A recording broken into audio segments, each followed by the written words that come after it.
अरे कहाँ चल दी बहू रानी? वो पापा जी, मैं मम्मी पापा के घर जा रही हूँ। मायके में क्या बर्फी बट रही है? अभी 2-3 दिन पहले तो जाके आई है और फिर चल दी। बार बार जाने का क्या नाटक है? वो पापा जी, मम्मी की तबीयत बहुत ज़्यादा ख़राब है और उनको डॉक्टर के पास ले जाना बहुत ज़रूरी है। पापा अकेले हैं, इस वजह से मुझे जाना ही पड़ेगा, बहुत ज़रूरी है। तुम्हारे मम्मी पापा का क्या? तुम इस घर की बहू हो, अब इस घर के बारे में सोचो। पापा जी, घर पे तो सब कुछ ठीक ठाक ही है और मम्मी की तबीयत बहुत ज़्यादा ख़राब है, उनको मेरी ज़रूरत है वहाँ पे। तुम्हें तो मायके जाने का बहाना चाहिए। कुछ भी बात हो और बैग उठा के चल दो। पापा जी, आपको तो हमारे घर के हालात पता है ना। मेरा कोई भाई नहीं है और मम्मी पापा घर में अकेले हैं और बीमार भी हैं, तो इस टाइम उनको मेरी बहुत ज़रूरत है। उनका ख्याल रखना मेरा ही फ़र्ज़ तो है ना। इसमें भी हमारी क्या गलती है कि तुम्हारा मम्मी पापा का ख्याल रखने के लिए कोई औलाद नहीं है? तो मैं अपने लड़के को भेज दूं तुम्हारे मम्मी पापा के पास? सोचा तुम्हारा कोई भाई नहीं है, इसलिए शादी करवाई अपने बेटे से, बिना शर्त के और बिना दहेज के। अगर तुम्हारे माँ बाप का कोई बेटा नहीं था तो हमारे बेटे से शादी क्यों करवाई? तो पापा जी, आपने भी कोई एहसान नहीं किया है और आपके बेटे को ही ना पढ़ी लिखी और सरकारी नौकरी करने वाली ही बीवी चाहिए थी कि बस उसको कमा के पैसे दे।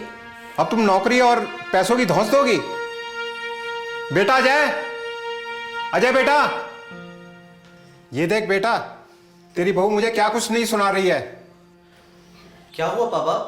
ममता ने ऐसा क्या बोल दिया? ये अपनी नौकरी और पैसों की धौंस दे रही है। ऐसी कोई बात नहीं है, वो पापा जी ने ऐसी बात ही कर दी थी कि मुझे बोलना पड़ गया। लो जी, अब मेरा निकम्मा बेटा भी साथ नहीं दे रहा। पाल पोस के मैंने इतना बड़ा बेटा कर दिया और ये मेरा साथ नहीं दे रहा, और जो बहू कहती है उसका कहना मानता है। मैंने तेरे लिए क्या नहीं किया? पूरी जिंदगी तेरे लिए लगा दी मैंने, कहीं दुख नहीं तेरे को देने दिया। जो तूने मांगा मैंने वो दिया, और आज तूने मेरे सामने ये दिखाया। कम से कम कुछ तो शर्म करी होती। तू हर कहना बहू का मान रहा है और अपने बाप को इग्नोर कर रहा है। नहीं पापा जी, ऐसी कोई बात नहीं है। आप मुझे बताइए तो कि आखिर बात क्या है? मुझसे क्या, अपनी बीवी से पूछ। हर तीसरे दिन ये मायके जाती रहती है। जब मेरी शादी हुई थी ना, तो तेरी माँ 5 साल तक मायके नहीं गई थी। इसने तो ससुराल को मायका और मायके को ससुराल बना रखा है। सारी सेवा उन्हीं की करेगी, तो हमारी सेवा कब करेगी? ममता, तुमने ये क्या तमाशा लगा रखा है? आज तुम फिर मायके जा रही हो।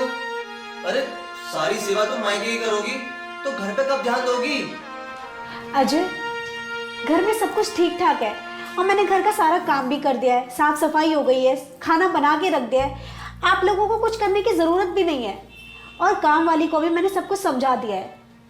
मैं बस 2-3 दिन के लिए जा रही हूँ, वो भी इसलिए जा रही हूँ कि मम्मी की तबीयत बहुत ज़्यादा ख़राब है, उनको मेरी ज़रूरत है।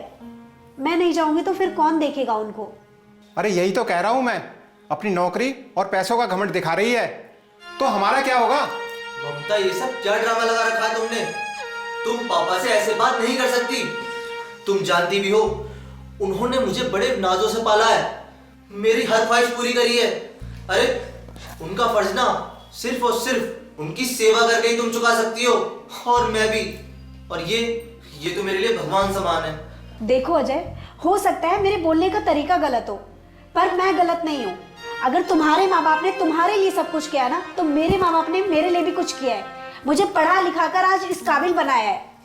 तो और कौन से कानून में लिखा है कि बेटी ससुराल जाने के बाद मायके वालों को देखरेख नहीं कर सकती? ऐसा किसी कानून में लिखा हो या ना लिखा हो, पर मैं अपने माँ बाप की सेवा जरूर करूंगी, उनका पूरा ख्याल रखूंगी। और मैं जा रही हूँ अपने माँ बाप के पास, जिन्होंने मुझे इस लायक बनाया है।